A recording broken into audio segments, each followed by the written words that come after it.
na nito nandito. Hindi ko lang siya, hindi ko mapag-anuhan ng ano tayo. And mga nag-declutter na rin pala ako ng mga gamit ko. So yun, yung mga iba, yung mga pre-love shoes ko. Then ano na, binibenta ko na. Ayun, thank you din pala sa mga kumuha na ng mga ibang mga rubber shoes ko. Dahil kasi hindi ko na siya magagamit talaga. Sayang naman. So, imbis na, kasi di ba mga rubber shoes ngayon, yung mga shoes ngayon, kapag sobrang tagal na hindi mo ginagamit, para siyang, kung hindi bubuka na siya, or ano, kahit na anong brand pa yan, kahit mamahalin pa ng sapatos yan, ganon. Siguro init, lamig, so ganon. Kaya, imbis na hindi siya mapakinabangan, so yun, binenta ko na lang siya ng mas mura. As in, murang-mura ko lang pinagbebenta. Ayun, maraming salamat naman kasi maraming kumuha. Thank you nga pala sa mga kumuha ng mga shoes ko na talagang mga mahal-mahal kong shoes yun. So, yun. Eto, dumating na siya. Ayan. So, yung kung ano yung nakikita nyo sa akin lagi dun sa channel ko. So, yan na siya. So, lang siyang ganyan. So, yan. Tatanggalin na lang. Then, ibibigay na lang namin. Once na, kunyari, pag sinabi namin na, for example lang na, pa-subscribe naman po, bibigyan na lang namin sila sticker or kung gusto naman nila, pwede namin i-ticket kung saang store sila or ano. Yan nga, nakakainis nga. Kasi dumating siya. Nasa Japan na kami. Sa Japan nga, ang kulit eh. Mga nakadikit yung mga stickers. And sabi nga namin na sana na-print na rin agad nung pag-alis namin. Para dinikit namin. Kasi mga nakadikit din doon. Ang galing nga eh. Hindi lang pala kami ng mga nakakaisip ng gano'n. So yan. Ito. So yan. Ito. Para kapag didikitan ko yung tumbler ko. Yun. Yung gano'n. So yun. Ang cute na cute lang ako. So, hindi ko lang din alam kung magkano lang din to. Kasi depende kasi kung kung ipapaprint mo siya ng glossy, semi-gloss, yung matte, yung nababasa ba siya, hindi. Ito kasi alam ko, kahit na maulanan siya, hindi siya mapupunit. So, yun, ito. So, marami siyang copies na kaming, pina-copy. So, yun. Ayun nga pala mga kalokatseras, and makita nyo, okay na yung kondo ngayon. So, naayos na. Yung sofa nga lang, yung sofa, ngayon nilagyan ko nga lang siya ng pansamantala na parang cover. So, para kasi madalas kasi kapag umaga, dyan na lang ako nahiga, hindi na ako pupunta pa sa kwarto. So, yan dyan na lang sa sala. Kaya, hahanap din ako nung parang mga, hindi ko alam kung ano tawag sa ngayon, yung mga nilalagay ngayon na uuso ngayon sa mga sofa, yung parang mga, hindi siya shole, pero medyo makapal siya. So, yun, lalagyan ko siya ng ganon. So, baka bumili ako ng mga dalawang ganon para dito, para pag nahihiga. So, yun. And, nga pala mga kalokatseras, naalala ninyo, nagkabit ako nung mirror sa wall. So, yun, dumating na rin pala, nakabili na kami ulit sa IKEA. So, online na lang kami muli sa IKEA, dumating na rin siya agad. Yung blood loon na nilalagay ko doon. So, dadagdagan ko siya para medyo pantay na siya. So, yun na mga kalokatseras. So, pakita ko rin pala sa inyo kung ano yung ginawa ko dito sa,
It's way too easy to say stuff I never do. You know it's not how I feel, baby.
naman kasi ng socks, lalo na kapag sa morning. Sa morning kasi lalagyan mo ng or tanghali after mag-lunch.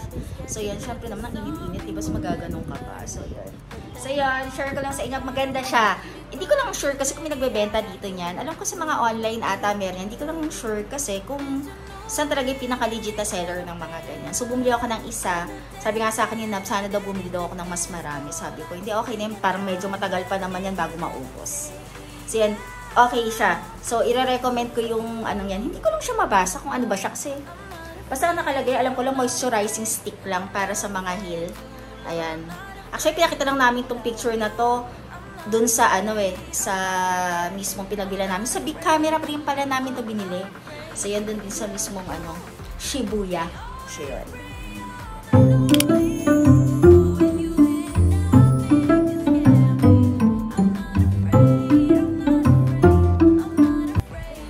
That's it mga kadakotsera. So, manonood na muna ako. Then, baka makatulog na rin ako. So, don't forget to like, share, subscribe po dito sa YouTube channel ko. Jala Kotseras. Bye-bye!